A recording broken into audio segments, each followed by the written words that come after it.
They say when black banners rise over the citadel, someone's fate hangs by a thread. This morning, I watched them unfurl against the pale sky like dark wings spreading for flight. The silver bell began to toll, each note vibrating through my bones, summoning every bloodline to witness what came next. I stood at my window, hands pressed against the cold glass, knowing those bells rang for me. The air itself seemed to tremble with ancient power as the moonstone gates groaned open below, their hinges screaming after a century of silence. Guards moved like shadows through the courtyard, their armor catching the early light. I could feel the weight of 1,000 eyes turning toward the citadel, toward this moment that would decide if I lived or died. My breath fogged the window as I whispered a prayer to the moon goddess, though I wasn't sure she still listened to someone like me. The ancient council was returning, and I was the reason why. I rolled up my sleeve with shaking fingers, staring at the mark that had changed everything, Kale's mark. The silver sigil wrapped around my wrist like a living tattoo, its edges shifting and breathing beneath my skin. It shouldn't exist. Wolves and humans weren't meant to bond this way, not anymore, not for 1,000 years. Yet here it was, glowing faintly in the morning light, defiant proof that Kale had chosen me. The mark pulsed with his heartbeat, wherever he was in this massive fortress. I traced the intricate pattern with my fingertip, remembering the night he'd claimed me as his, the night the impossible became real. The scar tissue around it was still tender, still raw. It hurt sometimes, like my body was fighting against the magic coursing through it, but I'd never ask him to take it back. Even knowing it might cost me my life, I'd wear this mark proudly, because it meant I belonged to him, and he to me. The whispers started the moment I stepped into the corridor. 2 servants pressed themselves against the wall as I passed, their eyes wide with fear and fascination. "She carries the cursed bond," one hissed to the other. I kept my head high, pretending not to hear, but their words followed me like ghosts. More voices joined as I walked through the stone hallways toward the council chamber. "A mortal touched by the Alpha's mark, an abomination. She'll doom us all before the next full moon." But not everyone spoke with hatred. An old wolf, his face weathered by centuries, dropped to one knee as I passed. His gesture stunned me more than any insult. Behind him, 3 young females did the same, their heads bowed in respect or reverence. I couldn't tell which. Others called for my death, their voices rising in a chorus of fear. I understood their terror. I represented something they thought was gone forever, something that once nearly destroyed them all. The council chamber doors opened with a sound like thunder. 7 figures entered in formation, their footsteps echoing in perfect unison against the marble floor. They wore armor forged from moonsteel, a metal so rare that most wolves had never seen it. The silvery surface seemed to drink in the light, making them look like walking shadows. Each elder wore a ritual mask, ancient and terrifying, hiding their faces behind carved silver that depicted wolves in various stages of transformation. I couldn't see their eyes, but I felt their judgment pressing against my skin. The oldest walked at the center, taller than the rest, his mask adorned with crescent moons. High Elder Korvath. Even his name carried weight like a stone. He stopped before the raised platform where Kale stood, chains of silver binding his wrists. My heart broke seeing him restrained like some criminal. Korvath's voice rang out, cold and absolute. "Surrender the bond, Alpha Kale, or face exile from every territory under the moon's eye." Kale's laugh was sharp and bitter. He pulled against his chains, and I heard the silver sizzle against his skin, burning him. Still, he didn't flinch. The bond was chosen by the moon itself. He said, his voice cutting through the chamber like a blade through silk. "You have no authority to break what she has blessed." The torches lining the walls suddenly flickered, their flames turning from orange to an ethereal blue. Gasps echoed through the crowd of witnesses. My mark began to burn, hot and insistent, glowing brighter until light seeped through my sleeve. I grabbed my wrist, trying to smother the glow, but it only intensified. Korvath turned his masked face toward me, and though I couldn't see his expression, I felt his shock. "The mark responds," he whispered. And for the first time, uncertainty crept into his voice. Kale's eyes found mine across the chamber, fierce and proud. He wasn't afraid. If anything, he looked triumphant, as if my glowing mark proved everything he'd claimed. "Bring forth the blood witness," Corvith commanded. A hunched figure shuffled forward from the shadows, draped in white robes that trailed behind her like grave clothes. The blood witness was ancient, older than the council itself, her face so wrinkled it looked like crumpled paper. Her eyes were completely white, no pupils, no color, just milky emptiness that somehow saw everything. She approached me slowly, her gnarled hand reaching out. "Give me your wrist, child," she croaked. I extended my marked arm, my whole body trembling. Her fingers were ice cold as they wrapped around my wrist, touching the sigil directly. The moment skin met mark, her body went rigid. Her white eyes flooded with silver light, bright as the full moon. She gasped, her mouth opening in a silent scream, and then she collapsed. 2 guards caught her before she hit the floor. Her lips moved, forming words barely louder than breath. I leaned closer, straining to hear. "The moon remembers her," she whispered. "She remembers." Chaos erupted. Wolves shouted, some in fear, others in anger. Corvith raised his hand for silence, his mask turning slowly between Kale and me.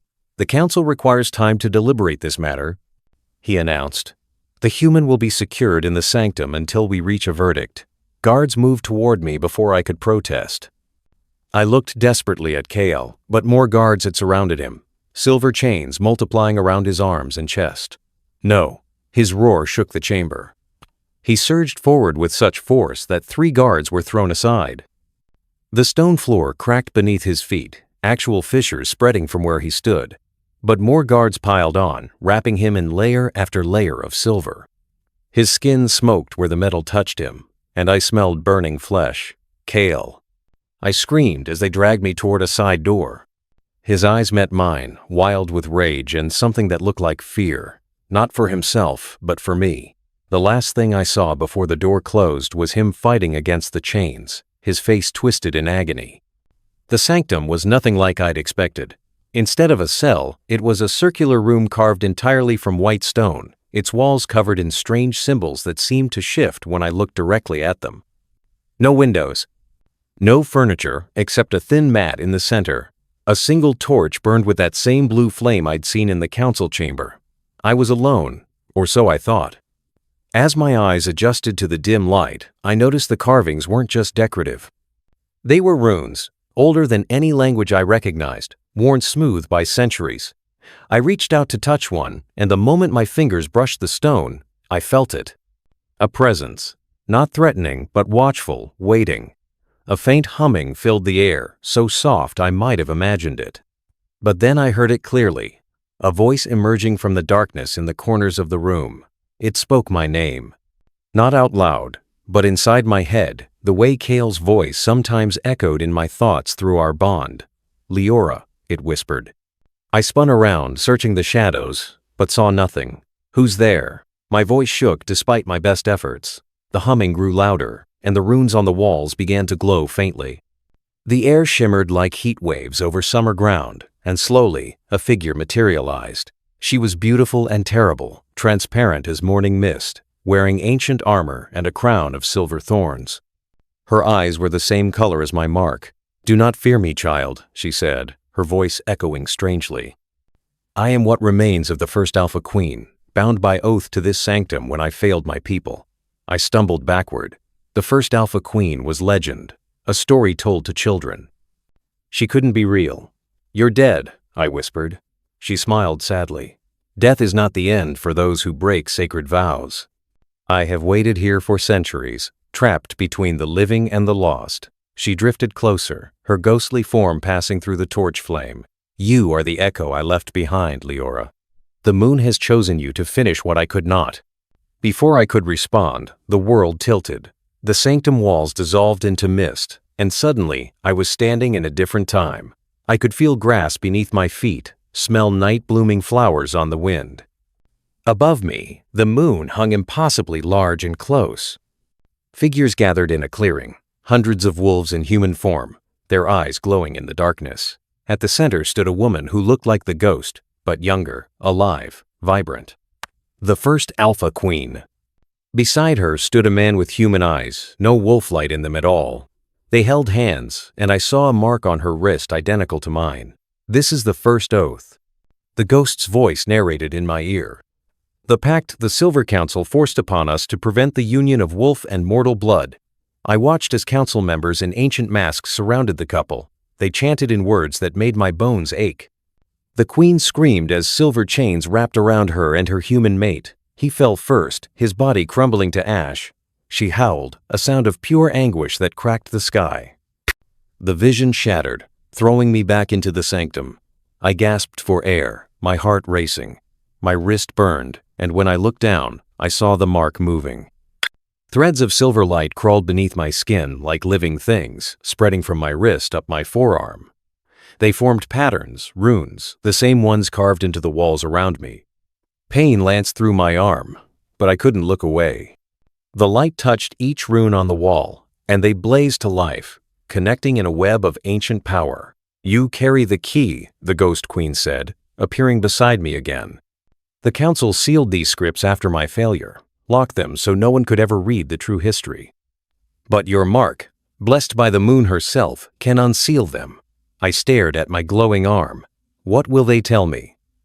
The truth, she replied, that the council lied, that our love didn't doom the wolves.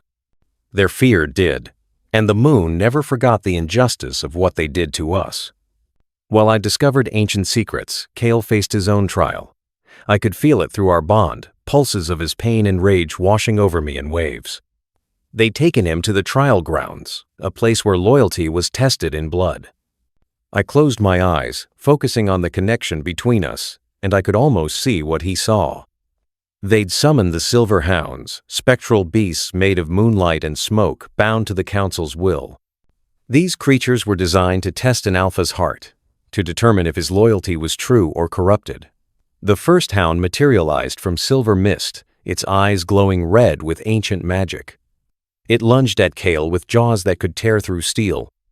But Kale was faster. Even weakened by silver burns, he moved like lightning. He caught the hound mid-leap, his bare hands closing around its ethereal throat. The creature howled and thrashed, but Kale held firm. With a final brutal twist, he destroyed it. The hound exploded into silver dust that rained down around him. The second hound appeared, larger than the first, its form more solid. It circled Kyle, growling low and deep. Kyle prepared to fight again, his body tensing. But then, something impossible happened. The hound stopped. Its red eyes flickered, then changed to gold. It approached Kyle slowly, not attacking, and lowered its massive head. Then it bowed.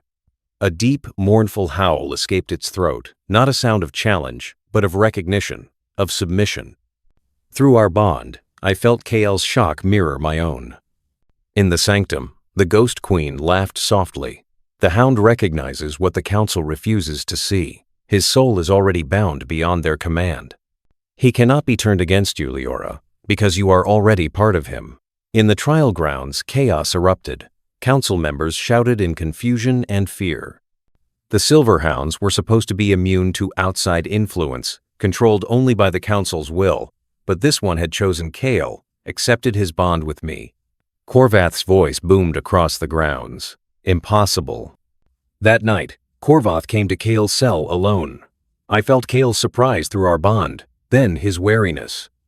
The High Elder removed his mask, revealing a weathered face marked by centuries of burden. "You were like a son to me once," Korvath said quietly.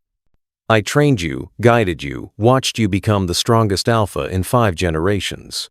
Then why?" Kale's voice was rough with anger and hurt. "Why condemn what the moon herself has blessed?" Korvath sat heavily on the stone bench. "Because you have no idea what she is, Kale. The moon doesn't choose twice. In all of history, there has only been one human marked as you've marked her. That was the first Alpha Queen's mate, and his death nearly destroyed us all." He leaned forward, his ancient eyes boring into Kale's. "And yet, the moon has chosen again. Don't you understand what that means? Either history will repeat itself and we'll lose everything, or something far worse is coming, something that requires her power to face." In the sanctum, the runes pulsed brighter, responding to my touch. The walls began to hum, a deep vibration I felt in my chest like a second heartbeat. The Ghost Queen watched as I traced my fingers along the ancient script. "The sanctum is waking," she said. "It hasn't truly lived since the day they imprisoned me here." The symbols glowed white, hot now, and I had to squint against the brightness. Information flooded my mind, not in words, but in pure understanding. The history of the wolves, the truth the council had buried. The moon hadn't cursed the first queen's bond. The council had, acting out of fear and prejudice. They'd killed an innocent man and condemned their own queen to this half-life. And in doing so, they'd committed the one sin the moon goddess could never forgive. They'd rejected her chosen champion. The ghost queen's form began to fade, her voice growing distant. "My time as your guide is ending, child. But another voice calls to you now, one far older and more powerful than mine. Listen."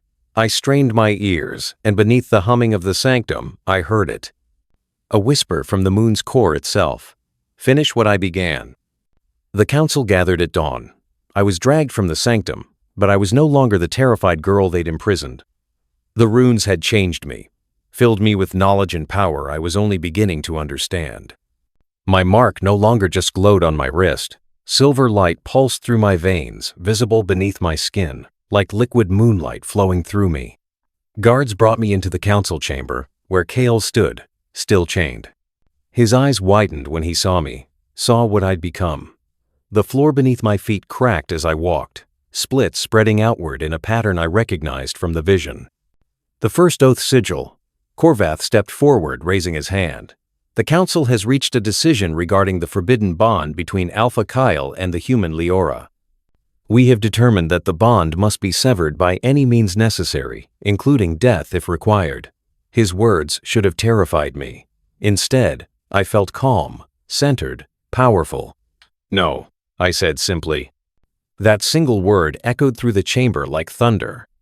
I spoke my full name, something I'd never done before, adding the title the moon had whispered to me in the sanctum. "I am Liora, twice chosen of the moon, bearer of the silver oath, and you have no authority over me." The moment those words left my lips, lightning split the ceiling. Massive cracks spiderwebbed across the dome above us, and through the gaps I saw the sky. The moon was visible despite the morning light, and it was wrong. Beautiful and terrible and wrong. It glowed blood silver, a color that should not exist, pulsing like a living heart. Wolves throughout the chamber fell to their knees, their heads bowing without conscious thought. Even the elders stumbled, their bodies responding to an authority older than their council, older than their laws. Only Korvath remained standing, though he trembled. "An omen," someone whispered. "The blood moon rises." "It hasn't appeared in 1,000 years, another voice said. Kale stared at me with a mixture of awe and fierce pride. Through our bond, I felt his love crash over me like a wave. But not everyone knelt in reverence. A group of young wolves near the back rose to their feet, their faces twisted with anger and fear. "She's human," one shouted. "Mortal-blooded. She can't be our queen." "The old ways are dead," another yelled. "We won't bow to a false chosen." More voices joined them, younger wolves who'd grown up hearing stories of the first queen's failure, who'd been taught that human bonds brought only death and destruction. The chamber erupted into chaos. Wolves shouted, some defending me, others calling for my immediate execution. Guards moved forward, uncertain who to restrain. In the confusion, Kael saw his chance. He pulled against his chains with a roar that shook the walls. The silver lynx, already weakened by his earlier struggles, snapped. He was free. He moved faster than thought, cutting through the crowd to reach me. His arms wrapped around me, protective and possessive. "They will not touch you," he growled. But the chamber was descending into violence. Wolves shifted into their animal forms, snapping and snarling at each other. "We have to leave," Kael said urgently. "Now." We ran. Kael pulled me through a side door I hadn't noticed before, into passages that wound deep beneath the citadel. Behind us, I heard the howls of pursuit. The silver hounds, reborn in flame instead of smoke, their burning forms lighting up the dark tunnels. They were faster now, deadlier, driven by the council's desperate fear. "This way," a voice echoed around us. The Ghost Queen. She appeared ahead of us, transparent and glowing, guiding us through turns and forks in the ancient passages. "These are the paths between worlds," she called back, "places where the veil is thin." Only the marked can walk them safely. The tunnels grew stranger as we ran. The walls became less solid, more like mist. I glimpsed other places through the stone, other times. We were moving through the fabric of reality itself. The hound's howls grew fainter, but didn't disappear. Behind us, I heard Korvath's voice boom through the passages. Find them. The fate of all wolves depends on stopping them. But the Ghost Queen led us deeper, further, into places even the Council feared to tread. We burst from the tunnels into moonlight, stumbling into a field that stole my breath. Hundreds of wolves stood perfectly still, frozen in stone. Their eyes were open but unseeing, their mouths caught mid-howl. Some were in human form, others were wolves, all of them trapped in their final moments. The Grave of Oaths. The Ghost Queen said solemnly, "These are the wolves who defied the Council over the centuries. All who questioned the old laws, who sought to reunite wolf and mortal kind. All turned to stone as punishment. I walked among them, my heart breaking at their frozen faces. So many, so much suffering, all because the Council feared change." Without thinking, I knelt and pressed my palm against the ground. My mark blazed to life, silver light pouring from my hand into the earth. The ground warmed beneath my touch, then grew hot. Cracks appeared in the nearest stone wolf, spreading across its surface, and then, impossibly, its eye moved. Blinked. The wolf gasped, drawing breath for the first time in decades, maybe centuries. One by one, the petrified wolves began to wake. Back in the citadel, Korvath stood before the remaining council members, his mask finally removed, his ancient face drawn with fear. "They've reached the Grave of Oaths," a messenger reported, breathless. "And she has awakened them." Murmurs of terror spread through the chamber. "It's true then," one elder whispered. "She carries the same power as the first queen, the power to undo our sentences, to unmake our laws." Korvath's hands shook as he gripped his staff. "Then we have failed. In trying to prevent the moon's will, we have only ensured it comes to pass more powerfully." He turned to face the council, his voice heavy with dread. "There is something you must know, something kept secret even from most of you. The first queen's bond didn't just anger the moon, it woke something else. Something that had slept beneath the silver sea for eons. A being of pure moonlight, neither wolf nor human, but something older. The first queen couldn't control it, and it nearly consumed our entire race before we managed to seal it away again." He looked out the window at the blood-silver moon. "And now her successor has arrived."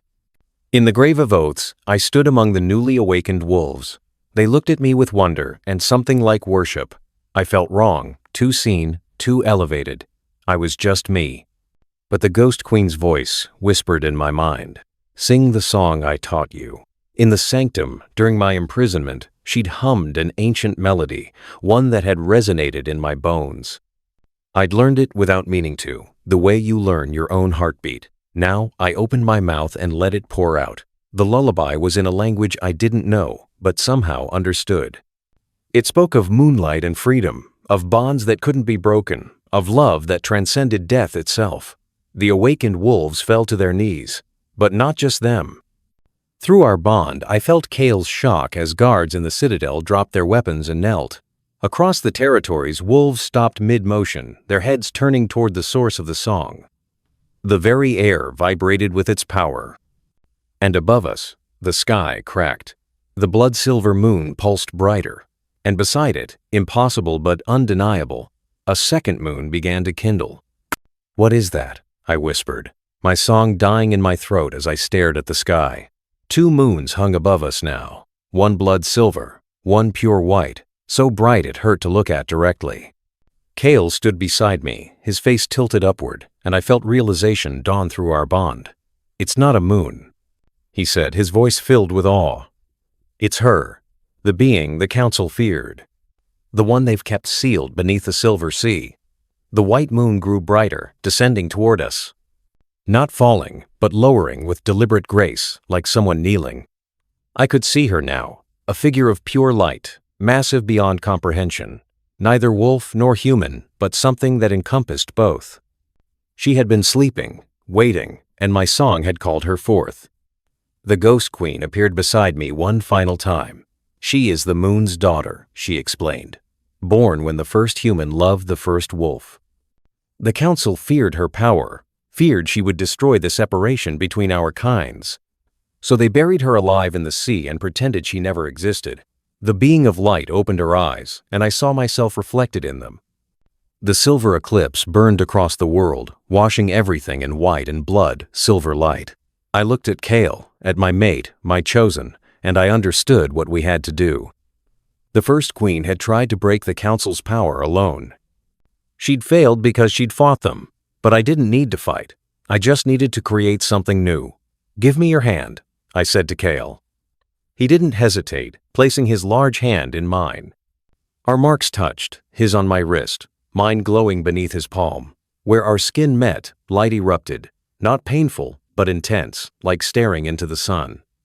I felt the bond between us deepen, transform, becoming something more than wolf and human, more than mate and chosen. We were writing a new oath, one not created by the council or the moon or ancient fear. An oath of our own making, sealed in our own blood and choice. The silver oath shattered above us, the old magic fragmenting into 1,000 pieces, and from those pieces, something new formed. A covenant of balance where wolf and human could choose their own paths. As dawn broke, painting the sky in shades of pink and gold, the two moons faded. The being of light smiled at us once before dissolving into 1,000,000 silver particles that drifted down like snow, blessing the land. The blood-silver moon returned to its normal color, but something fundamental had shifted. I could feel it in the air, in the ground beneath my feet. The old order was broken. To my shock, Kale knelt before me. Not as my protector, not as the alpha who'd claimed me, but as my equal. I kneel not to a queen, he said, his voice carrying across the field to all the assembled wolves. I kneel to my partner. To the woman who reminded me that strength isn't about dominance, but about choice. Others knelt too, not in submission, but in respect. Even Corvath, arriving with the council, lowered himself to one knee. The Ghost Queen's voice echoed one final time before fading forever. The moon remembers what wolves forget, that love is not weakness, that choice is sacred, that the bond between souls transcends all laws made by fear. Far away, I heard it. The silver sea beginning to stir, no longer a prison, but a cradle of new possibilities. Our story was just beginning.